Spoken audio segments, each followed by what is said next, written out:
अस्सलाम वालेकुम। आज का हमारा टॉपिक है forward biased PN junction. Lecture को स्टार्ट करने से पहले मैं बताते चलूं कि आप मेरे चैनल को लाइक करें, शेयर करें और सब्सक्राइब करें और बेल आइकन पे क्लिक करें ताकि आपको नई आने वाली वीडियोस की नोटिफिकेशन भी मिलती रहे।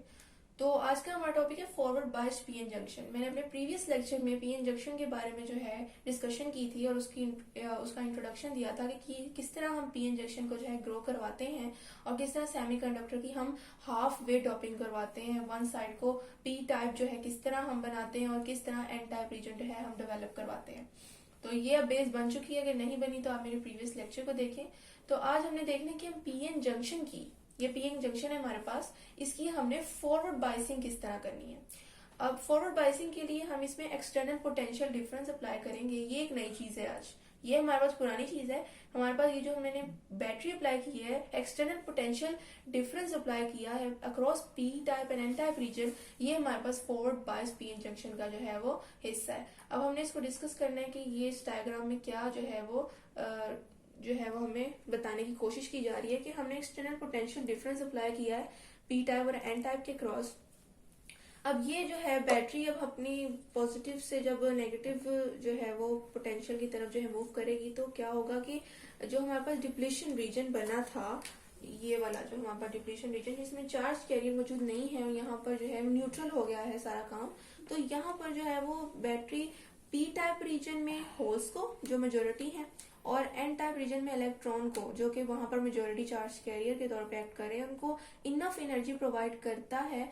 तो जैसे ही पोटेंशियल डिफरेंस से एनर्जी अप्लाई करता रहेगा तो जिसकी वजह से ऐसा टाइम आएगा कि वो एनर्जी इनफ होगी कि वो डिप्लीशन रीजन को जो है ओवरकम कर सकें, दोनों मेजोरिटी चार्ज कैरियर्स अपने अपने रिस्पेक्टिव रीजन्स के, और इसको जो है वो ओवरकम करके जो है वो डिफ्यूजन कर सके। क्योंकि पॉजिटिव जो है वो पॉजिटिवली चार्ज के तौर पे जो एक्ट करने वाले होल्स हैं वो अट्रैक्ट होंगे towards the negative terminals of the battery, और एंड टाइम में फ्री इलेक्ट्रॉन जो मेजोरिटी चार्ज कैरियर के तौर पे एक्ट करेंगे वो यहाँ से रिपेल होंगे, क्योंकि नेगेटिव और light charges repel each other, तो वो यहाँ से रिपेल होके इस तरफ को मूव करके positive terminal of the battery की तरफ अट्रैक्ट होंगे, जिसकी वजह से जो है डिप्लीशन रीजन बिल्कुल खत्म हो जाएगा।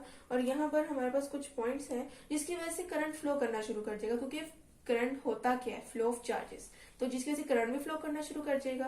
और डिप्लीशन रीजन जिसकी वजह से फर्दर डिफ्यूजन ऑफ चार्जेस जो है वो खत्म हुई थी वो भी दोबारा से स्टार्ट हो जाएगी। तो इसके कुछ पॉइंट्स हैं जो फॉरवर्ड बाइसिंग में हम देखते हैं कि करंट फ्लो करना शुरू कर देता है due to majority charge carriers in milliamperes में करंट फ्लो करता है। तो ये हमारा पहला पॉइंट हुआ कि current flows in milliamperes में करंट फ्लो करता है due to majority charge carriers.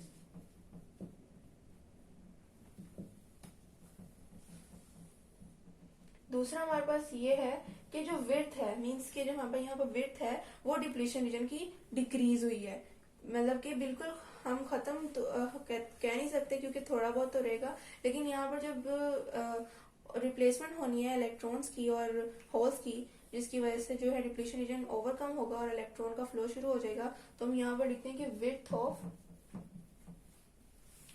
Depletion region decreases.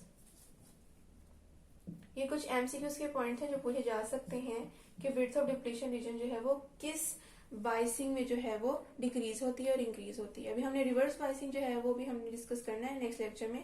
आज हमारे पास फॉरवर्ड बाइस है तो इंशाल्लाह उसके बारे में डिस्कशन होगी, वो भी सिमिलर इसी तरह का है, उसमें कुछ चेंजेस हैं वो हम डिस्कस कर लेंगे। तो यहाँ पर जो है वो करंट फ्लो करना शुरू कर देता है। ये हमारे पास दो पॉइंट्स हैं जो हमने यहाँ पर देखे। जो हमने एक्सटर्नल पोटेंशियल डिफरेंस अप्लाई किया, उसने सप्लाई की एनर्जी जिसकी वजह से हमारे पास जो है वो डिप्लीशन रीजन जो है उसकी वेट डिक्रीज होगी, ओवरकम हो गया by the majority charge carriers of P type and N type respective majority charge carriers. और यहाँ पर कन्वेंशनल करंट फ्लो करेगा, क्योंकि हमेशा कन्वेंशनल करंट जो है वो पॉजिटिव टू नेगेटिव जो है वो फ्लो करता है, तो कन्वेंशनल करंट जो है वो यहाँ पर फ्लो करेगा। तो यहाँ पर जो है हमारे पास मिली एमीटर्स जो है वो मिली एम्पेयर्स में करंट जो है वो फ्लो करना शुरू कर देगा, जिसको हम एम मीटर के थ्रू मेजर करेंगे। अब हम वोल्टेज और करंट का ग्राफ प्लॉट जो है वो करते हैं और डिफरेंट वैल्यूज ऑफ वोल्टेज पर हम करंट की वैल्यू को मेजर करते हैं। तो हमारे पास थ्योरी में तो हम सिर्फ ग्राफ का रिजल्ट देखते हैं। तो हम देखते हैं कि जब हमने फॉरवर्ड बायस्ड पीएन जंक्शन में जो है करंट और वोल्टेज के दरमियान जब हमने ग्राफ प्लॉट किया तो हमारे पास क्या रिजल्ट आया। तो हमने जो बातें की हैं उसी को हम ऐसा ग्राफिकली हम देखने लगे हैं कि ग्राफ उसको कैसे शो करता है। तो मैं यहाँ पर ही बना देती हूँ ग्राफ को।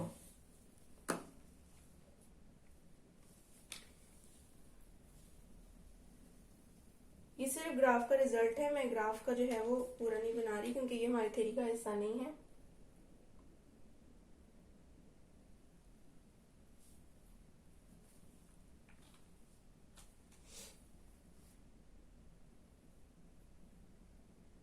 ये डॉटेड लाइंस को जो है ये डिप्लीशन रीजन को शो कर रही है, क्योंकि ये टेम्परेरी होता है इसलिए इसको डॉटेड लाइन से जो है वो शो किया जाता है, इस रीजन को डिप्लीशन रीजन।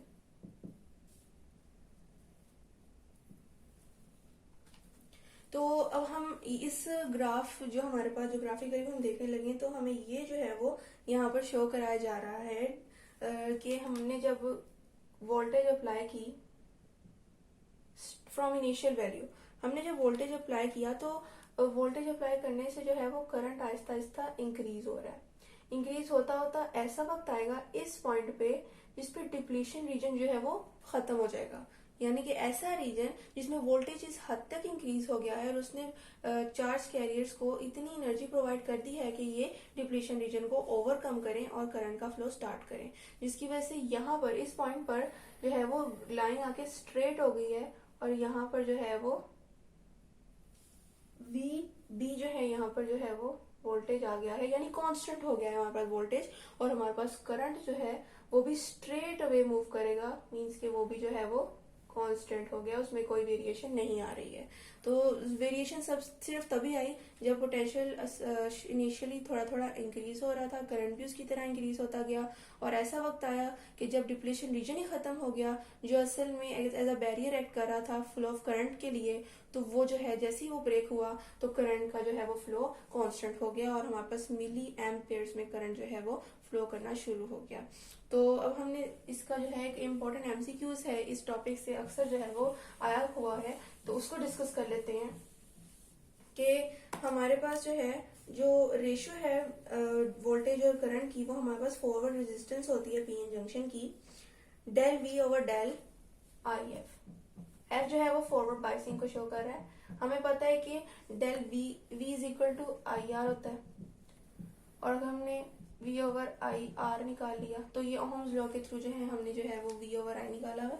तो रेजिस्टेंस जो है इससे हमें मिलती है वोल्टेज और करंट की। अब इसको RF से शो कर दिया मैंने, ये रेजिस्टेंस है, फॉरवर्ड रेजिस्टेंस है पीएन जंक्शन की।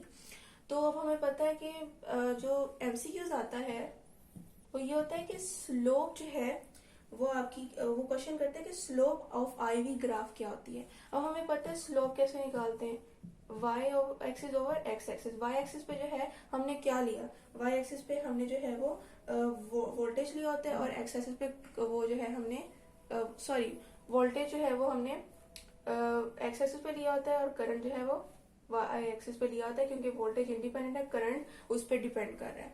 तो अब हमारे पास जो है ये रेजिस्टेंस जो असल है वो v ओवर i है, लेकिन जब स्लोप देखेंगे तो i ओवर v है। तो पूछते हैं स्लोप ऑफ जो है वो आई वी ग्राफ वो किसके इक्वल है, तो आई वी आया है यहाँ पर, तो हमारे पास रेसिप्रोकल ऑफ आर के इक्वल जो है वो आंसर आएगा, यानी कि स्लोप ऑफ आई वी आई जो ग्राफ है हमारे पास वो किसके इक्वल है, रेसिप्रोकल ऑफ रेजिस्टेंस के इक्वल है। ये एमसीक्यूज अक्सर आ जाता होता है, तो इस चीज को देख लीजिएगा और इस टॉपिक में कोई भी कंफ्यूजन हो तो आप कमेंट में पूछ लीजिएगा। तो मैं आपको फिर बताते चलूँ कि आप मेरे चैनल को लाइक करें, शेयर करें और सब्सक्राइब करें और बेल आइकन पे क्लिक करें ताकि आपको नई आने वाली वीडियोस की नोटिफिकेशन भी मिलती रहे। शुक्रिया, अल्लाह हाफिज।